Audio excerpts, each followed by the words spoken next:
বিসমিল্লাহির রহমানির রহিম।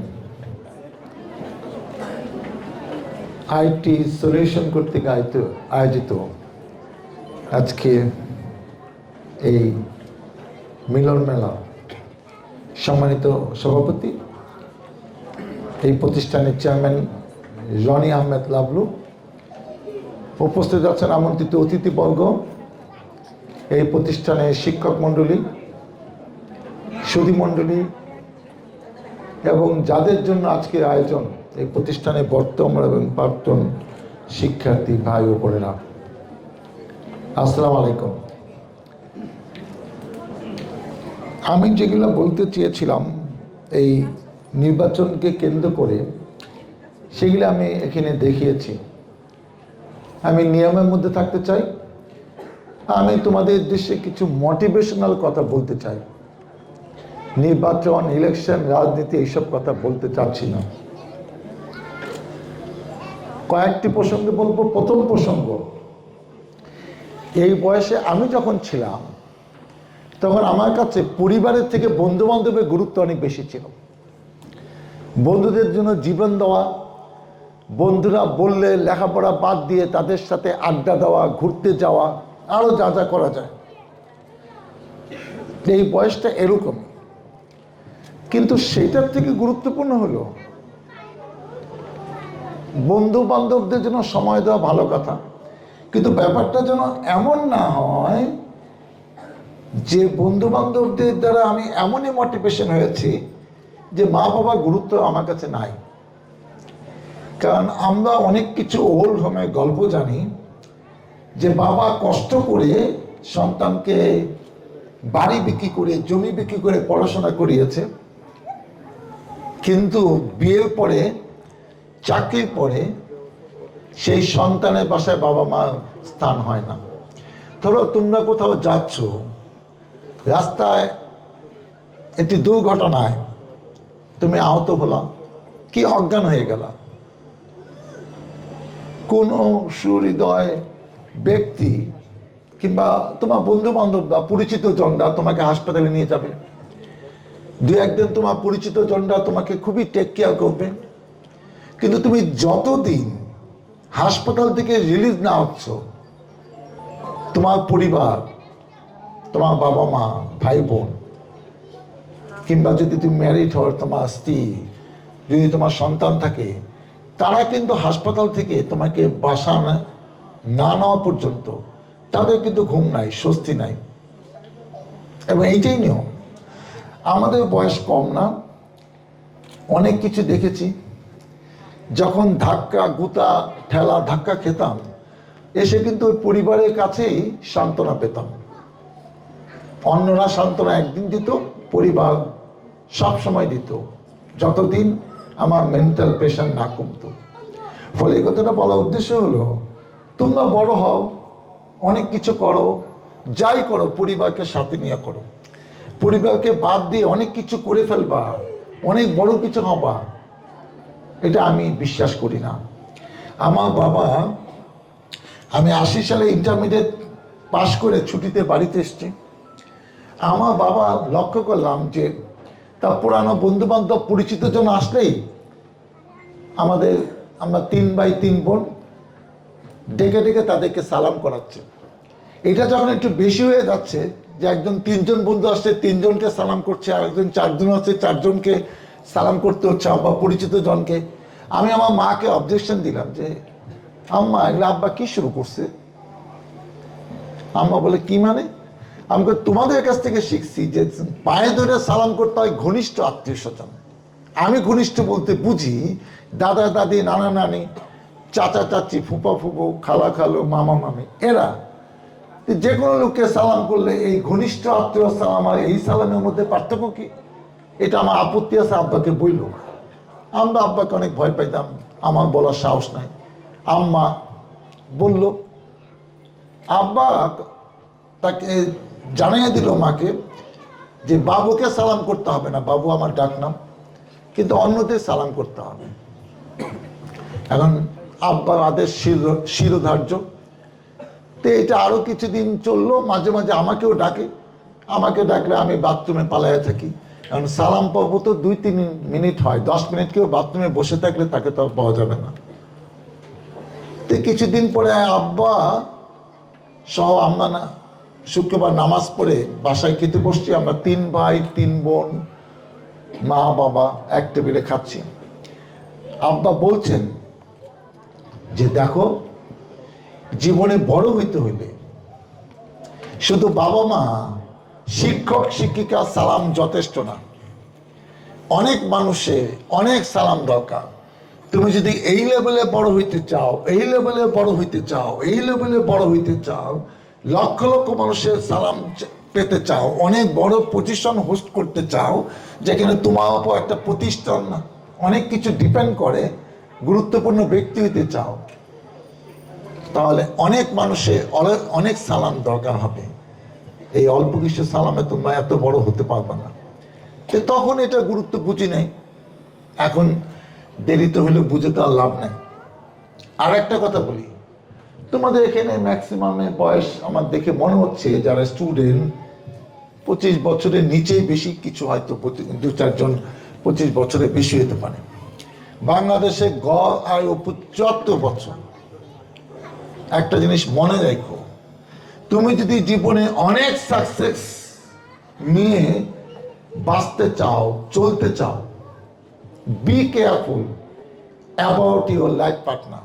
আমি বলে দিলাম, তোমাদের সুইটেবল যদি লাইফ পার্টনার না হয়, তুমি অনেক দূর যাইতে পারবে না, অনেক কিছু করতে পারবে না, অনেক রকম প্যারা নিয়ে, যন্ত্রণা নিয়ে, কষ্ট নিয়ে, মন খারাপ নিয়ে তোমাদের জীবন পাড়ি দিতে হবে।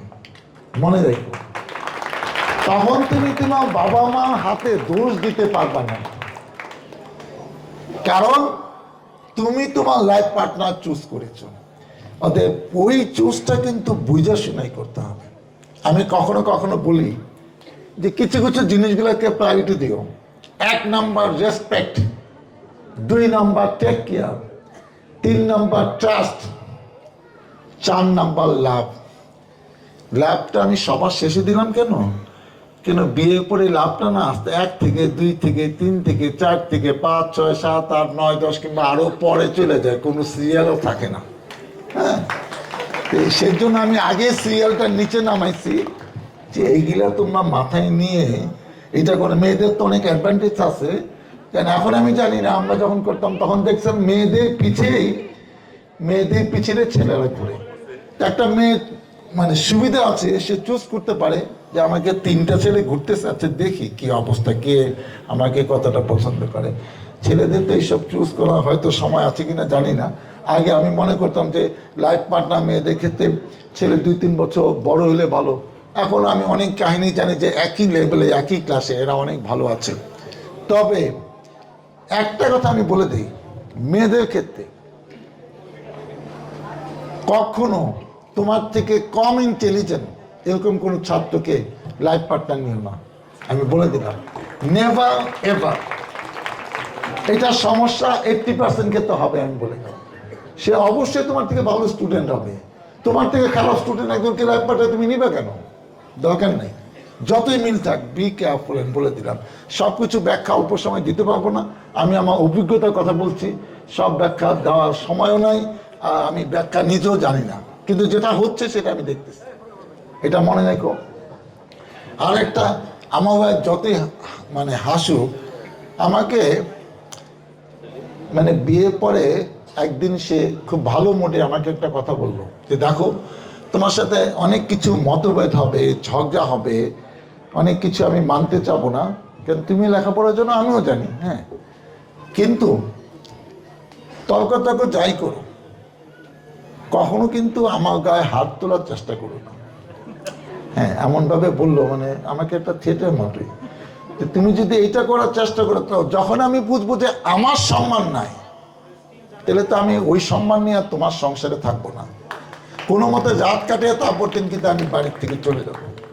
হ্যাঁ, তো অনেক হয়েছে, ধাক্কি হয়েছে, দিয়ে একদিন ধাক্কা দিকে বিছনায় ফেলাই দিছে, কিন্তু ওই যে যেটা বলে গায়ে হাত তোলা, এইটা কিন্তু কখনো করিনি, নেভার। আমার মনে আছে যে এই মহিলা আমাকে কইছিল বিয়ে ইমিডিয়েট বিয়ের পর সেটা এখনো মনে আছে, কিংবা এখনো এটা ভয়ও পায় যে এই ঝামেলা এত বয়সে আর করতেও চাই না, যা বলছে বলছে ঠিক আছে।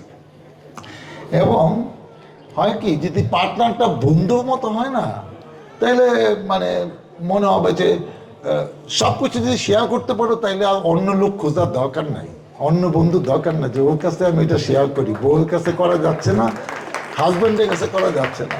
আমাদের সমস্যা কি, ঘরে শেয়ার করতে পারি না দেখে বাইরে লোক খুঁজি, এটা তো একটা সমস্যা। এটা নিয়ে তো বিস্তারিত বলতে গেলে যে স্যার আপনি এগুলো কি করতেছেন, আপনি ভালো কিছু কর, নেগেটিভ কথা আমাদের বুঝেন না। একবার একটা মজার গল্প বলি, সেটা হলো আমার ওয়াইফ বলতেছে, আচ্ছা তুমি যে এই যে বইয়ের মধ্যে অনেক কিছু লিখতেছে, এত কিছু লেখার দরকার আছে? সব আমাদের কি প্রাইভেসি বলে কি কোনো কথা নাই? তোমার লেখককে এত হইতে হবে, প্রাণবন্ত হইতে হবে, পাঠকের উদ্দেশ্যে সব কিছু লিখে বলে? আমার 17টা বই আছে, আমি 3বার জেলে গিয়েছিলাম, জেলে গিয়ে 3টা বই লিখেছি, আমার আত্মজীবনী আছে, এগুলো সবগুলো এখনো চলমান। এবং আমি শিক্ষক টিক্ষক যারা বই পড়ে তাদেরকে দিই। তোমরা তো আসলে বইটই পড়ো না, তোমরা মোবাইল নিয়ে ব্যস্ত থাকো, সেই জন্য তোমাদেরকে আজকে দিতে পারলাম না। বলতেছে, বাবু এইসব প্রাইভেসি কথা কিন্তু এইভাবে লেখো না, এত কিছু লেখো কেন? তুমি কবে অসুস্থ হয়েছিলে, কি বলছিলে, আমার সাথে কখন কি ডায়লগ টায়লগ হয়েছে? আমি তাকে মজা করে বললাম যে শোনো, আমি কিন্তু জাতে মাতাল তালাতে, ধরো বাসর রাতে সারা রাত আমরা গল্প করছি কিংবা আরো কিছু করছি, এইসব বইতে লিখছি, এটা তো লিখি না। সে বলে যে বাবু ফাই, সে বলে বাবু ফাইজলামি করবো না, তোমাকে আমি কি বলি, তুমি আমাকে কি বলতেছো? হ্যাঁ। আরেকবার আমার একটা হ্যাবিট হলো, আমি ওই বয়স হয়ে গেছে, চুলগুলো সাদা সাদা হয়ে যায়, এগুলো একটু কালো টালো করে পরিপাটি করে রাখি, তাহলে তো তোমরা গুরুত্ব দিবে না যে এই বয়স্ক লোকটা করতে গেছে, কি করতে চাইছে আমাদের উদ্দেশ্যে।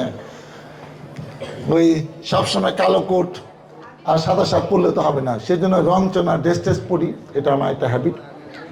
তা আমি একবার গিয়া আমার ওয়াইফের সাথে একটা কাপড়ের দোকানে গিয়ে কালারফুল লাল নীল গোলাপি হলুদ এইসব কয়েকটা ব্লেজার বানাবো, তাকে বললাম যাচ্ছে এগুলো বানাই। তোমার মাথা খারাপ, এগুলা সেলিব্রিটি পরে, তুমি এটা দিয়ে কি বলবা? তো এখন ওয়াইফ না করছে আর আমি এগুলো নিলাম না। কয়েকদিন পরে তাকে আমার ছেলে অসুস্থ আমেরিকা, তাকে আমেরিকা যাইতে হচ্ছে, সে চলে গেছে। এখন আমি মনে মনে করি, চান্দু এখন তুমি গেছো, এখন আমি স্বাধীন। আমি সেই দোকানে আবার গেলাম, গিয়া 5-6টা লাল নীল গোলাপি যত সবুজ টবুজ যা আছে সব ব্লেজার বানাইয়া সুন্দর করে বানায় না আলমারিতে না রেখে দিছি। সে আসছে, আমি ভুলে গেছি কখন পড়বো, হয়তো সুযোগ পাচ্ছি না, যে কোনো অনুষ্ঠান তো পড়া যায় না। তা হঠাৎ করে একদিন আসার 2-3 দিনের মধ্যে সে আলমারি খুলে এটা করে, বাবু বাবু। আমি কি কি হয়েছে সকালবেলা? এইসব হইলো কার ড্রেস? আমি কইলে তো আমার ড্রেস। মন খারাপ করে ভয়ে ভয়ে বললাম, এগুলো আমার ড্রেস, তুমি এগুলো দিয়ে কি করবা? এগুলো তো সেলিব্রিটিরা। তখন আমি তাকে বললাম যে আমি তো লায়েন্সের গভর্নর, আমি একটা সেলিব্রিটি, আমি সাভারের এমপি, সামনে ভাগ্যে থাকলে হবো, আগে ছিলাম। তা আমাকে তো অনেক মানুষ পছন্দ করে, আমার শুভাকাঙ্ক্ষী, আমার ভক্ত আছে, তা আমি তো সেলিব্রিটির মধ্যে পড়ি না। সে আমার দিকে তাকাইলো, মানে পড়ি না পড়ি, সে দেখলো যে এটা তো বানিয়ে ফেলাইছে, এখন আমি চিল্লি করি তো লাভ নাই। আচ্ছা ভাই ঠিক আছে, তুমি সেলিব্রিটি, ঠিক আছে পড়ো গিয়া। তো সেটা আছে, হ্যাঁ ওইসব জিনিস একবার 2বার পড়লে তো আর খুব বেশি পড়া যায় না। তো এরকম অনেক স্মৃতি আছে, সেই সময় আমি বলতে চাই না, কিন্তু শেষ কথা যেটা বলি, বি কেয়ারফুল, লাইফ পার্টনার নিয়ে এগুলো অনেক পরীক্ষা আছে। যার সমস্যা তাকে বলবো, এখানে গণপরীক্ষা, কেমনে পরীক্ষা নেবেন, সুইটেবল কিনা সেটাও আমরা জানি, এটা আমরা অনেক জায়গায় ট্রেনিং দেয়, তোমাদের বলবো না। আর একটা কথা বলি, সেটা হলো যে আমার অভিজ্ঞতার কথা, এটা কারোর সাথে নাও মিলতে পারে।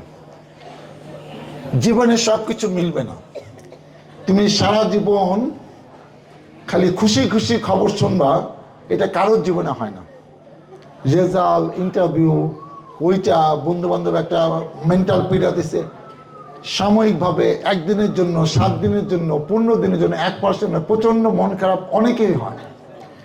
তুমি যদি মন খারাপটা, মেন্টাল স্ট্রেসটা রিলিভ করার টেকনিক জানো, তুমি জীবনে সাকসেস করতে পারবা। এটা মাথায় রেখো। মন খারাপ হয়েছে, কেমনে মন খারাপ থেকে বাইরে যাবে, ওখান থেকে তাড়াতাড়ি বেরিয়ে যেতে হবে। আমি এটা পারি। আমি পিছনে কি হয় এটা তাকায় দেখা আমার সময় নেই। আমি সামনের দিকে হাঁটতে থাকবো, যা হয় হোক। দুনিয়ায় সারাদিন আমি 10টা কাজ করেছি, 2টা সাকসেস হয়নি, সমস্যা নেই, বাকিগুলো তো হয়েছে। আমার পার্সেন্টেজ বেশি থাকবে এগুলো। আমি মন খারাপ নিয়ে কিছু না, আমার একটা ভালো গুণ আছে। ধরো আমি 96 সাল থেকে রাত 2টার আগে কখনো ঘুমাতে পারি না, 2টা থেকে 3টার মধ্যে ঘুমাই। আর সকালে যখন প্রয়োজন তখনই ঘুম থেকে উঠি।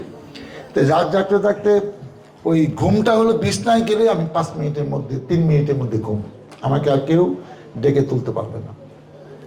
তো যেটা বলতেছিলাম যে মন খারাপ কিন্তু হবেই সব মানুষের।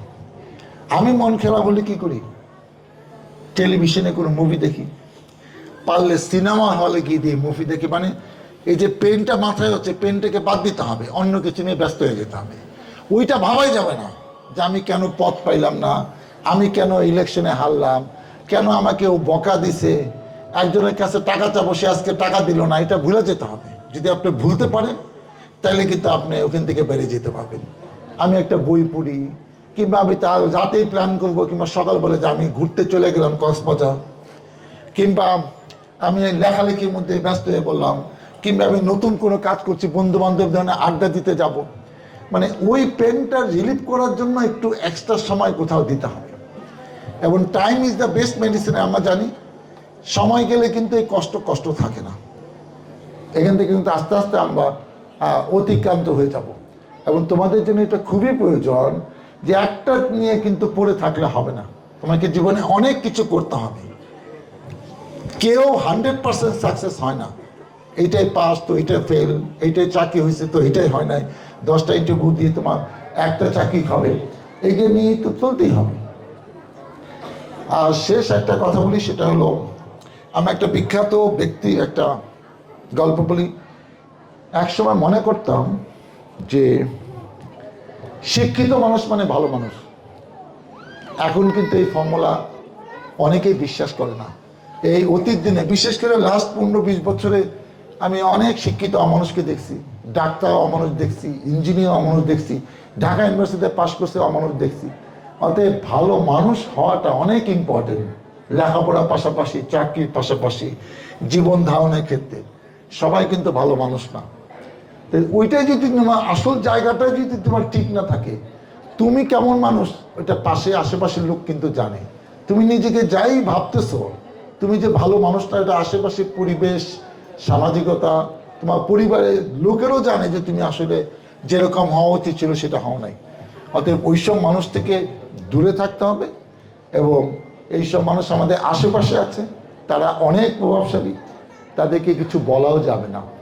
আমি শেষ তোমাদের উদ্দেশ্যে একটা মোটিভেশনাল গল্প বলে আমি আমার বক্তব্য শেষ করতে চাই। টমাস আলভা এডিসন, মেয়েদের এটা বেশি কাজে লাগবে।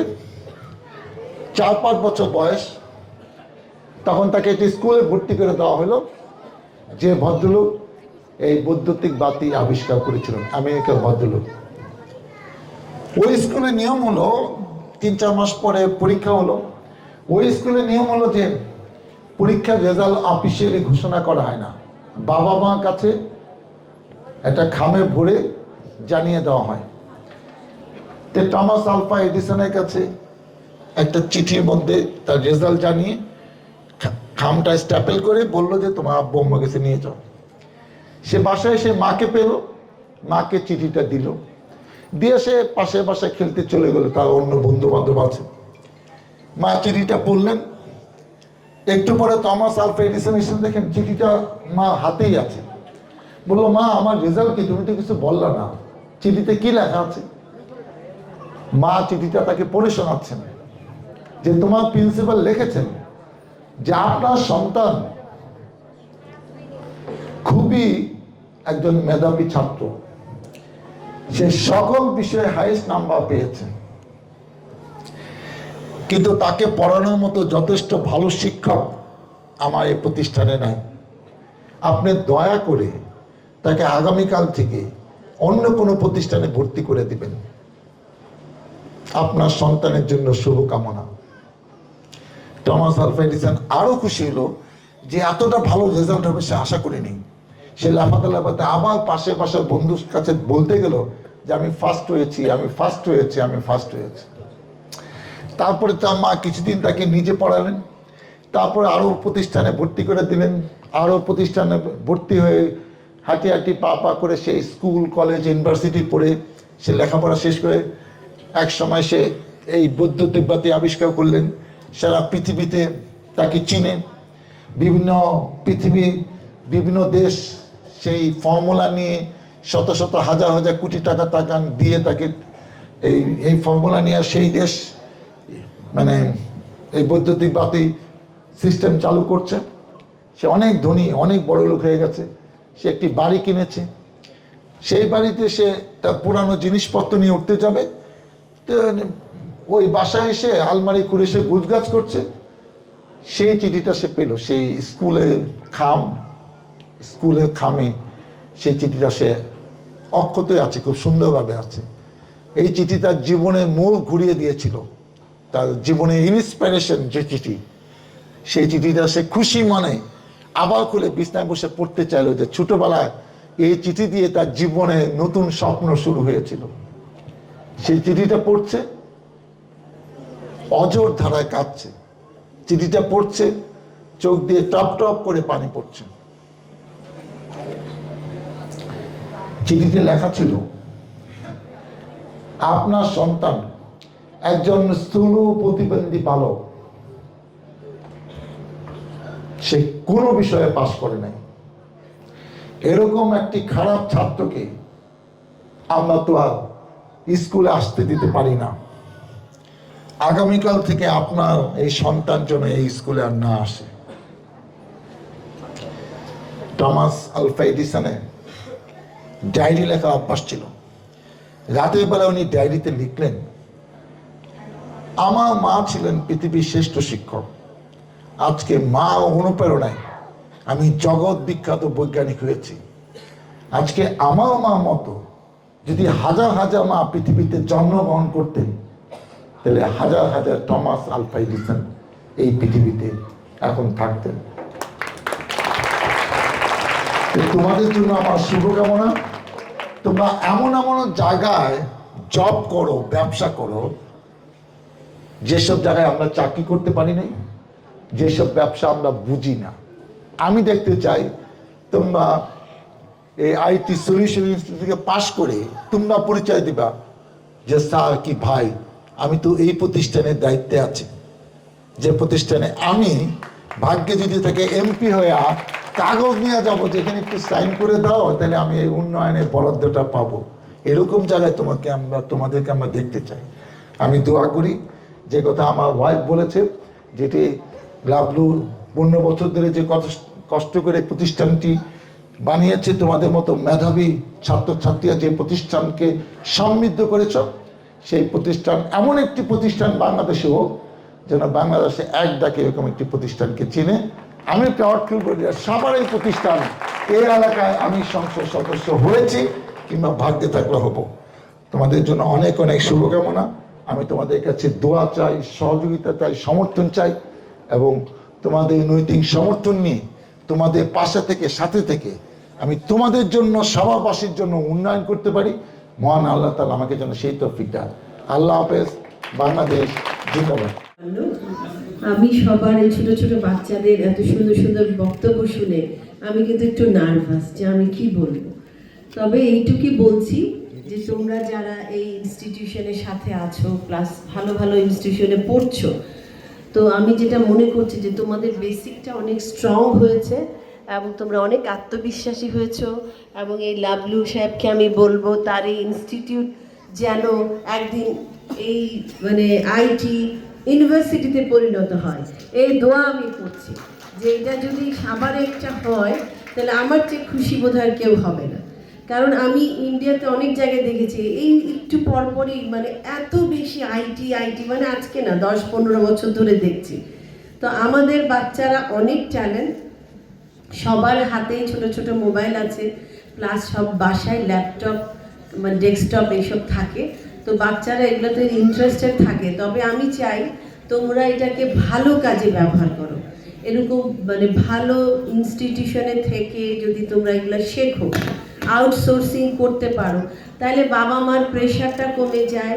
নিজে প্রথমত নিজে চলতে পারাটা একটা হলো স্বাবলম্বিতা, যে আমি নিজে চলতে পারছি, কারো কাছে হাত পাততে হচ্ছে না।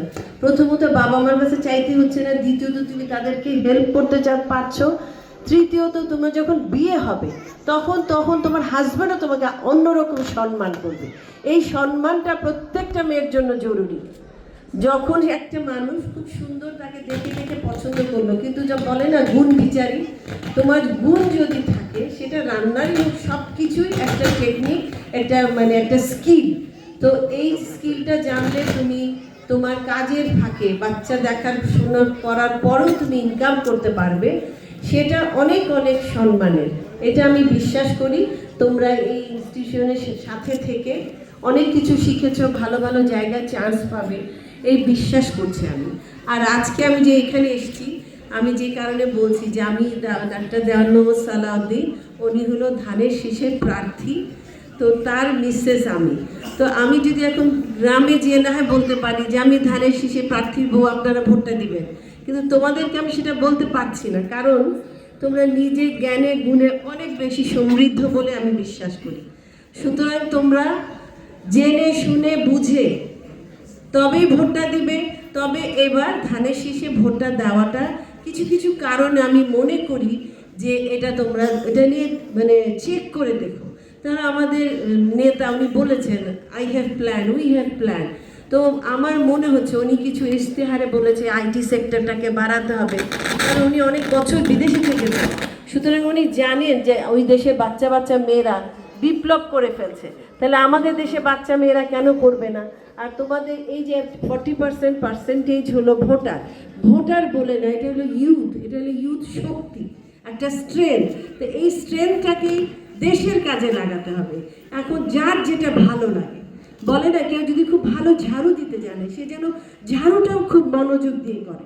তো যার যেটা ভালো লাগে, যেটা তার বেসিক, যেটা তার স্কিল, যেটা তার মন টানে, যেটা তার হৃদয়ে আছে, যার মেধায় আছে, প্রজ্ঞায় আছে, সেই কাজগুলো যেন মনোযোগের সাথে করে।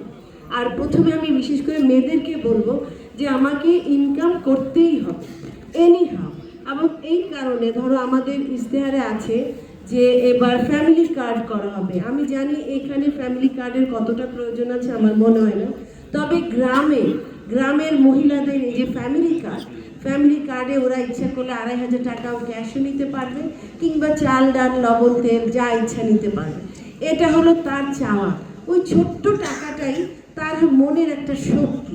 তাই আমি তো এখানে সব শিক্ষিত মেয়ের মাদেরকে বলছি, তারা সলভেন্ট, তারা জানে কিভাবে ইনকাম করতে হয়, মেয়েদেরকে কিভাবে স্বাবলম্বী করতে হয়, যেন নিজের বাড়ি শ্বশুর বাড়ি সব জায়গায় সে সম্মানিত থাকে। এটাই হলো আসল মেয়েদের। আর এখন আমি দেখেছি যে আমাদের পার্সেন্টেজ মেয়েদের অনেক বেশি হাই। তবে আমি মনে করছি এবার আপনারা ধানের শীষে ভোটটা দিয়ে দেখেন যে আমরা যদি আপনাদের সাথে পাশে থেকে ভালো কাজ করতে পারি, কারণ আপনাদেরকে এখন ধোঁকা দেওয়ার তো কোনো সুযোগ নেই। আপনারা আমার চেয়ে বেশি শিক্ষিত। ধরেন আমি 36 ইয়ার্স ব্যাক আমি মাস্টার ডিগ্রি করেছি, 36 বছর আগে আমার বাবা মা আমাকে ইউনিভার্সিটি পড়িয়ে পাশ করেছে। আর আপনারা তো এখন ছোট্ট ছোট্ট শিশু আমার কাছে, আমার বাচ্চারাও আপনাদের চেয়ে বড়। তো সুতরাং আমি মনে করি যে আপনারা দেশের একটা সম্পদ, দেশের একটা শক্তি। আপনাদের এই শক্তি সম্পদকে কাজে লাগাবার জন্য প্লিজ আপনারা, আমাদের ম্যাডাম মারা গেছেন, ওনার একটাবার শখ ছিল যে দেখতে যে ধানের শীষ পাওয়ার বা ক্ষমতায় না, দায়িত্বে এসছে, যেন ধানের শীষ দায়িত্বে থাকে। তারেক জিয়ার ইশতেহার, ওনার বক্তব্য, ওনারা অনেক কষ্ট করেছে, আমরাও 17 বছর অনেক কষ্ট করেছি, সেগুলো না হয় নাই বললাম, অন্য আরেকদিন বলবো যে আমার জীবনের উপর দিয়ে 17 বছর কি গেছে। তবে আমি আল্লাহর কাছে শুকরিয়া যে বেঁচে আছি, ভালো আছি, সুস্থ আছি, এবং আপনাদের সামনে দুটা কথা বলার আমাদের সুযোগ হলো। তবে সবার কাছে ধানের শীষের পক্ষ থেকে, ডাক্তার দেওয়ান মোহাম্মদ সালাউদ্দিনের পক্ষ থেকে, তারেক জিয়ার হাতকে শক্তিশালী করার জন্য, ম্যাডামের স্বপ্ন পূরণের জন্য আপনারা প্লিজ আমাদেরকে এবার ধানের শীষে সবাই ভোট দিবেন। বিশেষ করে এই ইউথ যারা আছে, ইয়াং ছেলে মেয়ে, আপনারা একটু চিন্তা করে অবশ্যই ভোটগুলো দিবেন। ধন্যবাদ, থ্যাংক ইউ, আসসালামু আলাইকুম।